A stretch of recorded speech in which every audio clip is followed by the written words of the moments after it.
ಮೈಸೂರಿನ ಮೂಡಾ ಹಗರಣಕ್ಕೆ ಸಂಬಂಧಪಟ್ಟಂತೆ ಈಗ ನಗರಾಭಿವೃದ್ಧಿ ಸಚಿವ ಬೈರತಿ ಸುರೇಶ್ಗೆ ಸಂಕಷ್ಟ ಎದುರಾಗಿದೆ ಅಂತಕ್ಕಂಥ ಮಾಹಿತಿ ಬರ್ತಾ ಇದೆ. ನೋಡೋಣ.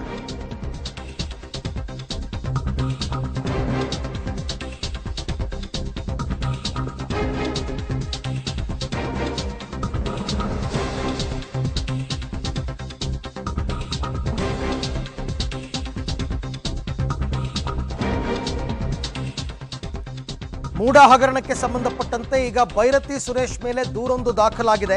ದೂರು ಕೊಟ್ಟಿರ್ತಕ್ಕಂಥವರು ಸ್ನೇಹಮಯಿ ಕೃಷ್ಣ ಅವರು ಪೊಲೀಸ್ ಮಹಾನಿರ್ದೇಶಕರಿಗೆ ಇಮೇಲ್ ಮೂಲಕ ದೂರು ಕೊಟ್ಟಿದ್ದಾರೆ. ಈಗಾಗಲೇ 10ವರೆಗೆ ಬಂದು ಮತ್ತೆ ಅವರು ಪೊಲೀಸ್ ಮಹಾನಿರ್ದೇಶಕರನ್ನ ಭೇಟಿಯಾಗಿ ದೂರು ಕೊಡ್ತಾರೆ ಬೈ ಹ್ಯಾಂಡ್ ಅಂತಕ್ಕಂಥ ಮಾಹಿತಿ ಕೂಡ ಇದೆ.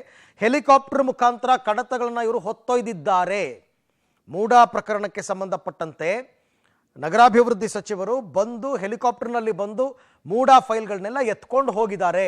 ಹಾಗಾಗಿ ಮಾಹಿತಿಗಳು ನಿಮಗೆ ಮೂಡಾದಲ್ಲಿ ಸಿಗ್ತಾ ಇಲ್ಲ ಅಂತ ಸ್ನೇಹಜೀವಿ ಕೃಷ್ಣ ಅವರು ಈಗ ಪೊಲೀಸ್ ಮಹಾನಿರ್ದೇಶಕರಿಗೆ ದೂರನ್ನು ಕೊಡ್ತಾ ಇದ್ದಾರೆ.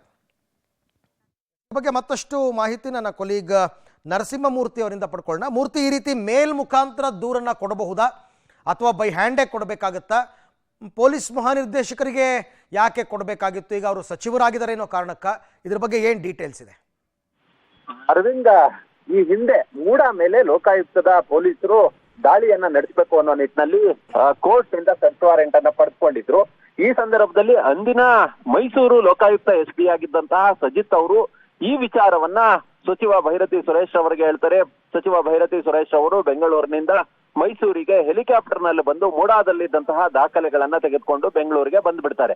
ಈ ಒಂದು ಕಾರಣಕ್ಕಾಗಿಯೇ ಸಜಿತ್ ರವರಿಗೆ ಇದೀಗ ಬೆಂಗಳೂರಿನ ಆಯಕಟ್ಟಿನ ಜಾಗವೊಂದರಲ್ಲಿ ಪೋಸ್ಟಿಂಗ್ ಅನ್ನ ಕೊಡುವ ಕೆಲಸವನ್ನ ಮಾಡಿದ್ದಾರೆ. ಮತ್ತೆ ಹೀಗಾಗಿ ಸಜಿತ್ರ ಮೇಲೆ ಕಾನೂನು ಕ್ರಮವನ್ನ ತೆಗೆದುಕೊಳ್ಬೇಕು, ಅದರ ಜೊತೆಗೆ ಬೈರತಿ ಸುರೇಶ್ ಅವರ ಮೇಲೂ ಕೂಡ ಕ್ರಮವನ್ನ ತೆಗೆದುಕೊಳ್ಬೇಕು ಅನ್ನೋ ನಿಟ್ಟಿನಲ್ಲಿ ಸಾಮಾಜಿಕ ಕಾರ್ಯಕರ್ತ ಸ್ನೇಹಮಯಿ ಕೃಷ್ಣ ಅವರು ಈಗಾಗಲೇ ಮೇಲ್ ಮುಖಾಂತರ DG and IGP ರಾಜ್ಯ ಪೊಲೀಸ್ ಮಹಾನಿರ್ದೇಶಕರಿಗೆ ದೂರನ್ನ ಸಲ್ಲಿಸಿದ್ದಾರೆ. ಇವತ್ತು ಖುದ್ದು 10:30ಕ್ಕೆ ಬೈ ಹ್ಯಾಂಡ್ ಮುಖಾಂತರ ಕೊಡ್ತೀನಿ, ಅವ್ರ ಮೇಲೆ ಕ್ರಮವನ್ನ ತೆಗೆದುಕೊಳ್ಬೇಕು ಅನ್ನೋ ನಿಟ್ಟಿನಲ್ಲಿ ಸ್ನೇಹಮಯಿ ಕೃಷ್ಣ ಅವರು ಹೇಳ್ತಿರೋದು. ಓಕೆ, ಥ್ಯಾಂಕ್ ಯು ಮೂರ್ತಿ, ತಮ್ಮೆಲ್ಲ ಮಾಹಿತಿಗಾಗಿ ಧನ್ಯವಾದ. ಅಂದರೆ ಗೋಲ್ಮಾಲ್ ನಡೆದಿತ್ತು, ಅದರಲ್ಲಿ ಬೈರತಿ ಸುರೇಶ್ ಅವರ ಪಾತ್ರನೂ ಇತ್ತು. ಈ ಹಿಂದೆ ಕುಮಾರಸ್ವಾಮಿ ಅವರು ಈ ಆರೋಪ ಮಾಡಿದ್ರು ಬೈರತಿ ಸುರೇಶ್ ಮೇಲೆ. ಹೆಲಿಕಾಪ್ಟರ್ನಲ್ಲಿ ಹೋಗ್ಬಿಟ್ಟು ಫೈಲ್ಗಳನ್ನ ಎತ್ಕೊಂಬರೋ ಅಂಥದ್ದು ಏನಿತ್ತು ಬೈರತಿ ಸುರೇಶ್ಗೆ ಅಂತ. ಸೊ ಅದ್ರ ಬಗ್ಗೆ ಈಗ ದೂರು ದಾಖಲಾಗ್ತಾ ಇದೆ.